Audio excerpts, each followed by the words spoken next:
Hey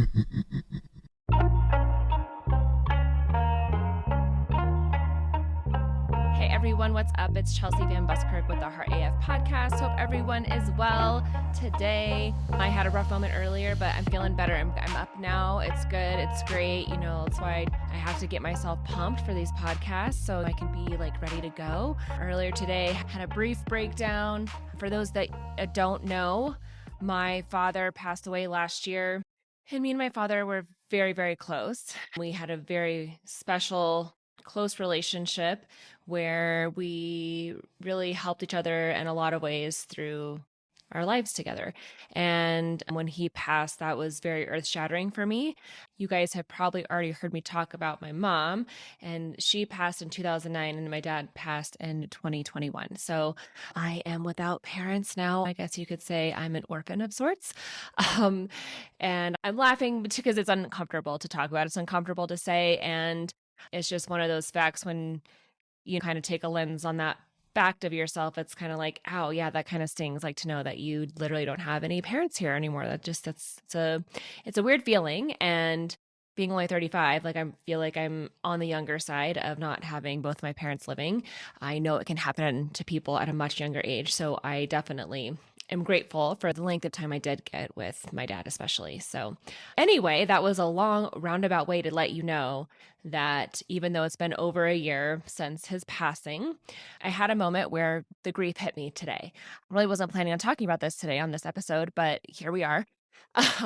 Just because I wanted to be open and upfront and honest with you that I'm up right now. I'm in a good mood. I am high vibe. I'm ready to give this talk I want to give today on the podcast, but earlier today, that was not me. I had to wash my face. I was literally sobbing and just letting out all this emotion earlier today because my dad's taxes have finally been completed and we're sending them off. Just so you know, if you ever have to do this for somebody that you might be a personal representative for after they pass, you still have to file their taxes from the start of that year that they passed up until the date of death.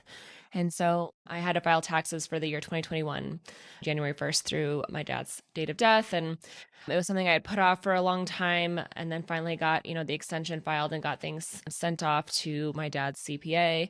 And he was very lovely to work with. He really helped me immensely because it was something I really did not want to deal with. And he dealt with and did all of the sticky and hard parts of getting everything filed and put together. So literally I just had to sign paperwork. But today, I opened the box that had the one document I needed to have notarized. And so I'm opening it, and the CPA sweetly put all the paperwork together in a nice organized way for me to just be able to get the notary and sign it and send it off. But it has the affidavit that needs to be signed and notarized, and it literally says, for deceased taxpayer, and has my dad's name. I'm about to get emotional again. Holy shit. And then the next page is his death certificate. And I don't know why, but it just crushed me. I just could not stop sobbing because I feel like his taxes was one of these last remaining tasks after all the things I had to do after his death, doing the funeral arrangements, writing his eulogy, and buying the spot in the ground where he was going to be placed, picking out his casket, and all those things you have to do right away after someone passes. And then I had to take care of canceling all of his credit card accounts and canceling his cable and return the satellite equipment and all these things that you have to do after a person passes. It keeps you busy. And even though you're grieving at the same time, it's you have all this busy work to do. And so I've had moments of grief and moments of doing things. And so these taxes were that last thing that I needed to finalize to do. And I don't know what it was, but seeing that paperwork just really nailed in the finality of it all. And just the reality of him actually being gone was more concrete in that moment, seeing those documents. And that was hard. I don't know. I'm getting emotional now, even just repeating it, but it just was an unexpected wave of grief that came through me. And so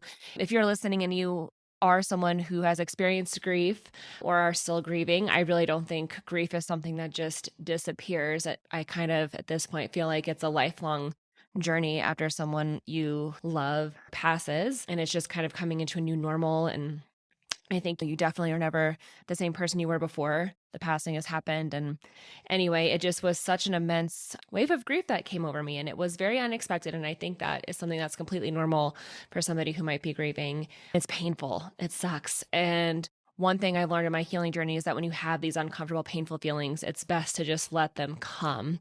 And so I did. I just let the sobs come, and I can only describe it as this painful, burst of water that just pushed through this dam that just came flooding out of me. I felt like it was pouring out of my chest. Like that pain was right there. And I just really felt like when water pressure builds up and then it just bursts through like a dam that's kind of keeping it held in and it can't hold for much longer because that pressure and the level of water is just getting too high.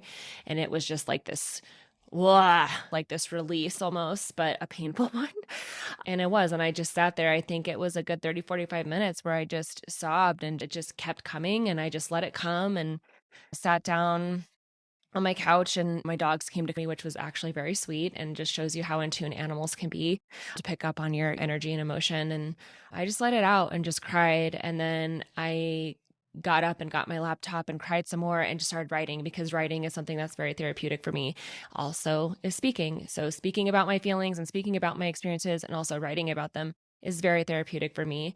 And I also, like I've said before, like to be as transparent as possible because I like to just be real and just share what's going on. So you guys know, like, this is real life, right? Like nothing's all happy roses all the time, right? Like today I was really having a moment. And so I really had to take some time and I wrote out something. There's a post on my Instagram and Facebook if you want to check it out. I shared the photo of me and my dad. So if you want to see that, it's one of my favorite photos of us. I'm going to cry again. It was shortly after he got hurt. If you guys don't know, he became a quadriplegic when I was only 9 months old. So I've pretty much only known my father in a wheelchair. And there's this sweet photo that was taken. I was a little over a year old. So this is after his accident when we had moved from his hometown in New Mexico up to Colorado for him to attend this spinal cord rehabilitation hospital here in Denver called Craig Hospital, which is still open and thriving today, helping many people with spinal cord injuries or traumatic brain injuries get rehabilitation and get services they need. And anyway, it's just a sweet, tender moment where me as baby Chelsea is sitting in my dad's lap in the wheelchair and I'm just kind of touching him and laying, next to him. And that was something I did frequently. Sorry. Wow. Did not see this coming. I didn't even, literally, I have a whole thing of what I want to talk about today. This was not it. So I'm sorry that I'm getting so emotional, but I'm keeping it real, right? Like this is just what happened today. So anyway, if you want to see that photo of me and my dad, it is on my Facebook and Instagram with a little blurb of the grief I experienced today. So after I wrote that and got that situated, I had to take a break. I did a little energy clearing to really help get myself back grounded and back on my happy self. And another thing that I did to boost my energy or boost my mood, which I have talked about on another episode. Some of you may or may not have listened to that one because I do stress in that episode, I have some spoilers about Stranger Things. So in that podcast where I talk about Stranger Things and Vecna, who's a character in the 4th season, I had given some spoilers, so maybe you don't listen to that episode, but one of the main themes of that episode was talking about music and how therapeutic music can be and how transformative it can be. And so one of the things I did this afternoon before I jumped on to record this podcast was I put my headphones on and put some music on to really pump me up. And I just got into the music and I tapped into those good feelings. I helped raise my vibe and raise my energy to be back into this positive spirit because I have a really important message I want to deliver today. So let's get to what I want to talk about on today's podcast, which is fear of making changes. So in one of the blurbs I posted last week from last week's episode about having the responsibility in your life to make changes, like if you're not happy, you have to be the one that takes that initiative to make changes in your life, to make yourself happy, to figure out solutions to the problems so that you can have a life that you want to live. And someone had responded back to me and said, yeah, but the fear of changing can be crippling. It's so scary to make changes, and that fear will sometimes just prevent you from doing anything. And what I want to talk about that, or how I want to answer that, is you have free choice, right? So if you are unhappy and you're too scared to do anything, that's okay. You're just going to stay stuck in this unhappiness. Okay. So if you're willing to live in that unhappiness, then okay. But if you want to see a difference, you are going to have to make changes. You are going to have to face that fear. And the thing I want you to think about that is, what are you afraid of, right? Like there's got to be something that we're afraid of. Like what's the outcome we're afraid of? And so to that, you're asking yourself the question, what's the worst that could happen if I decide to make this change and do this? Okay. And then if you can imagine the absolute worst outcome, then you can also do the opposite and imagine the very best outcome. So what's the best outcome possible for you making changes in your life? Are you going to be happier? What are the things that you're going to get if things go absolutely perfectly? Like what's that best outcome possible for you?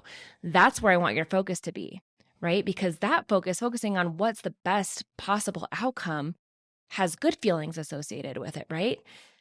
But if we're sitting there festering and focused on what's the worst could happen, those are like negative feelings. That's bringing us down. And so that's one of the pieces of the law of attraction is if you're focused on what you don't have, focus on the worst possible outcomes, then you're attracting that specific thing for yourself. Like you're attracting those negative feelings, like attracts like.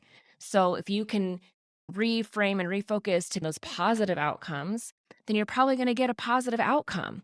It may not be the exact outcome that you wish, but it's going to be the best outcome for your highest self. You always have to think of this bigger perspective on what's best for my highest good, right? For my highest self, my soul self. Like, what is the best outcome for my life overall? And sometimes our ego will get in the way and think it should go a certain way, but really there's a best outcome for you. Essentially, I'm just trying to get you to get over this crippling fear that's keeping you stuck and preventing you from taking action. Like you're going to have to get over that fear and take some action if you want to see positive change in your life. And I know that fear is what typically stops us. And one way of getting over that fear is write out what's the worst that could happen. Okay. And then you can do the opposite and write down what's the best that can happen. And then start really thinking about, okay, what's on the worst that can happen list? Like, what are the solutions? Like, what are you going to do if the worst thing that you can imagine happens? Well, then what will that mean? What is, what's so bad that's going to happen if the worst outcome comes true? Because there's going to be solutions for that if that happens. And then also on the flip side, if everything goes right and you get what you want and there's like this best outcome, how are you going to feel if that happens? Awesome. You'll have done the deed, right? Like you'll have done it and made one step forward in the direction you want to go.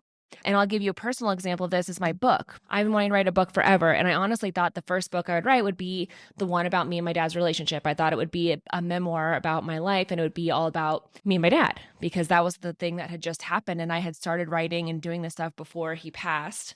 And then when he passed, obviously that took a huge chunk of my energy and ambition. But as I was coming back earlier this year and finally decided to make a move on writing this book, and I wasn't sure which way I needed to go, like what's the best first book, and I really needed some direction. And so I met with this book coach who's an editor, did a brain dump. Like I wrote 4 pages, just all the shit that was in my head, right?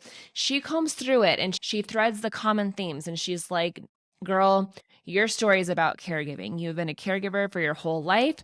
You were a caregiver to your mom as an addict. You were a caregiver to your dad in a wheelchair. Your grandma took care of you. You did elder care. You did all these different caregiving roles throughout your short life so far. And there's a message there. All these messages that you have, like it's tied in with your roles as being a caregiver. And so out of that, I wrote an outline and she helped me edit it and get the pieces put together for my first book, which is going to be The Caregiving Trap, which is based on how I treated myself as a victim. I felt sorry for myself. I was a people pleaser. And so it's this story of breaking free out of these like kind of codependent and people pleasing tendencies that we tend to take on when we have these deep wounds of unworthiness. And it's this how-to guide of how I got myself out of that trap when you tend to neglect yourself while you're doing things for everybody else. And this bled into being a parent and a wife. I spoke of the story about the meat cutting story in one of the previous episodes. I literally just recently became confident enough, secure enough, and love myself enough to set better boundaries and to be able to speak up my needs so I'm not draining myself constantly for other people and neglecting myself. And that's what this book is about that I'm writing. And I've got a couple chapters done and I had an opportunity to submit a book proposal to my ideal publisher, like my dream publisher. I had an opportunity to submit an unsolicited book proposal, which meant I was able to submit this book proposal, which is essentially a business proposal of my book to a publisher without having a literary agent. And I did that earlier this summer. It was scary as fuck.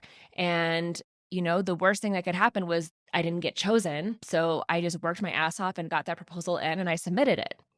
I did not get chosen. So the worst thing that could happen happened, right? But I did it. I at least got the proposal together and did it. And so I came back from that and I had another opportunity that was last weekend actually for me to submit this proposal again. and it would be with a smaller number of other people submitting with me. So I was like, okay, that gives me better leverage there. Like I'll be up against less competition and let me rework my proposal a little bit and let me see where I can make it better. And so over the last couple months, I made some tweaks and all that and got it ready again, did a new video, and I just submitted that proposal again. I submitted it again, and guess what's the worst that's going to happen is I don't get picked again, right? And that's okay. That means that it's not my time for this publisher. And that's okay, because I know for my highest good, it's not the right fit at this time. But it doesn't mean it might not be the right fit in the future. Or maybe it means that there's another publisher that's going to be a better fit for my story and my situation. But I'm not going to give up. And I can't let that fear of not getting picked stop me from wanting to get my book published. There's a lot of different solutions. And that's the thing that you have to think about too, is what is the thing that you want? What is the thing that you want to do? I was talking about happiness in general, but if there's something that you want to accomplish in your life, or if there's something you need to change, like if you need to change something within your relationship, like I've done that too. And that's scary as fuck when you have to have these hard conversations. And I wrote down, what's the worst that could happen? My husband's going to leave me. That's the worst that's going to happen, is I'm going to have to break up with my husband and get a divorce and be a single mom of 3. That was the very worst that could happen. And I looked at that. If that was really going to happen, I was going to be okay, right? Like I had to get that in my head, that if that situation was going to be what resulted from me having this tough conversation with my husband, then I had to be okay with that and know that that was going to be for my highest good. But guess what? That's not what happened. I was actually super surprised. The conversation was really hard. It did not go over very well in the beginning, but over time, it just improved me and my husband's relationship, and we got better and we're able to communicate more clearly with each other. And I think our love has grown even beyond where it was before. And I'm happier in the relationship, and I think he's happier in the relationship. So, I mean, that was kind of like the best possible outcome of that too. Like me speaking up meant that maybe I could actually be happier in my relationship. Maybe I could have a better relationship that was more in line with what I wanted it in my spouse, Those are the things you have to think about. Like, what is your happiness worth to you? And the other thing too is you can always go back to the way things were, right? Like if you're unhappy and you decide to try something, you can know that you can always go back to doing things you've always done and be right back where you were. So that's something to think about too, is if you don't do anything, you're just going to stay where you're at. So if you're okay with just being unhappy or not achieving something you want to do, like writing a book or whatever it is, or making that call to somebody, or looking for a new job when you're miserable in your current job, or quitting your job to start your own business, like you're not going to know what amazing possibilities are out there unless you take a chance and go for it and see what maybe could be the best possible outcome for you, right? I hope that message rang clear. I know it was a little bit, me and my ADD.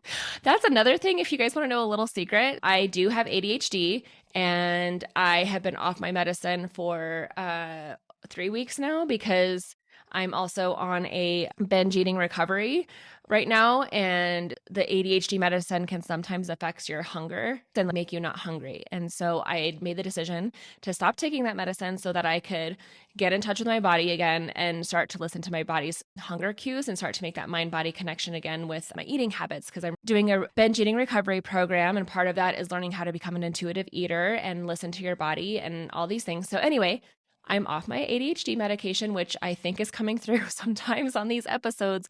So if I am going like back and forth or ping-ponging, that is why.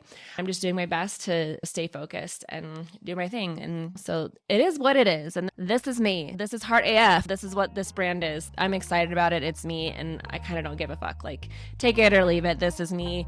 And just like baker's gonna bake, hater's gonna hate. It's either you get something from it or you don't. And that's okay. But I hope people that do listen do get something from it. So anyway, you can see that post I was talking about earlier, and you can find me on Facebook or Instagram. Send me a private message. I love hearing from you guys if you've listened. You can find me there at chelsea.vanbuskirk, or you can find me on my website at chelseavanbuskirk.com, and I'll see you guys next week. Peace.